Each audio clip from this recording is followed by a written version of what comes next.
സർവം കൃഷ്ണാർപ്പണമസ്തു. ഒരു ദിവസം തിരുവനന്തപുരം ഒരു അടുക്കളയായി മാറുന്ന അത്ഭുതം.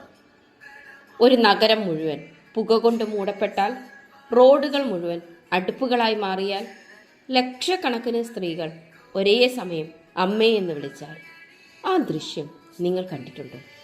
ഇതൊരു ഉത്സവമല്ല, ഇത് വിശ്വാസത്തിൻ്റെ അഗ്നിപർവ്വതമാണ്.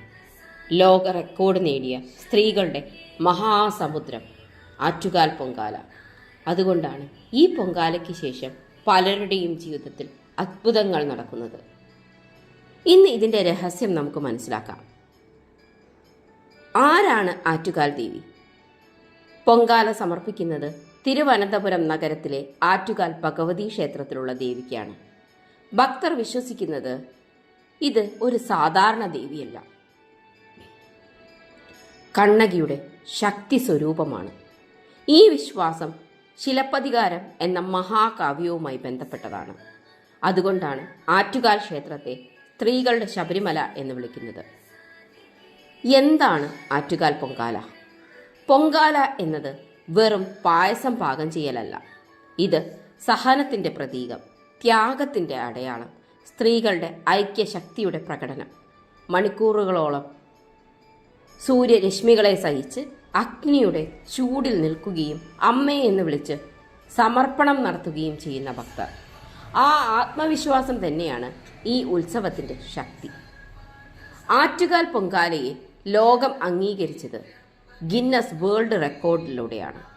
ലോകത്തിലെ ഏറ്റവും വലിയ സ്ത്രീ സംഗമം. ലക്ഷക്കണക്കിന് സ്ത്രീകൾ ഒരേ സമയം ഒരേ ചടങ്ങിൽ പങ്കെടുക്കുന്ന അത്ഭുതം. ഇത് കേരളത്തിനുള്ള അഭിമാനമാണ്. ഇത് സ്ത്രീ ശക്തിയുടെ ലോക പ്രഖ്യാപനമാണ്. വിശ്വാസപ്രകാരം ഈ ദിവസം ദേവി നഗരമൊട്ടാകെ സഞ്ചരിച്ച് ഭക്തരുടെ സമർപ്പണം സ്വീകരിക്കുന്നു. ഭക്തർ പ്രാർത്ഥിക്കുന്നത് സന്താനലാഭം, വിവാഹ സൗഭാഗ്യം, കുടുംബശാന്തി, രോഗമുക്തി. പല സ്ത്രീകളും പറയുന്നത് പൊങ്കാല കഴിഞ്ഞ ശേഷം എൻ്റെ ജീവിതത്തിൽ ഒരു മാറ്റം തുടങ്ങിയെന്നാണ്. ഇത് വിശ്വാസത്തിൻ്റെ ശക്തിയോ ദേവിയുടെ അനുഗ്രഹമോ? അത് തീരുമാനിക്കേണ്ടത് നിങ്ങളാണ്. ഒരമ്മ വർഷങ്ങളായി സന്താന ലാഭത്തിനായി പ്രാർത്ഥിച്ചു. അവർ ആദ്യമായി പൊങ്കാല സമർപ്പിച്ചു. അടുത്ത വർഷം അവർക്ക് കുഞ്ഞിനൊപ്പം വീണ്ടും വന്ന് പൊങ്കാലയിടാൻ സാധിച്ചു.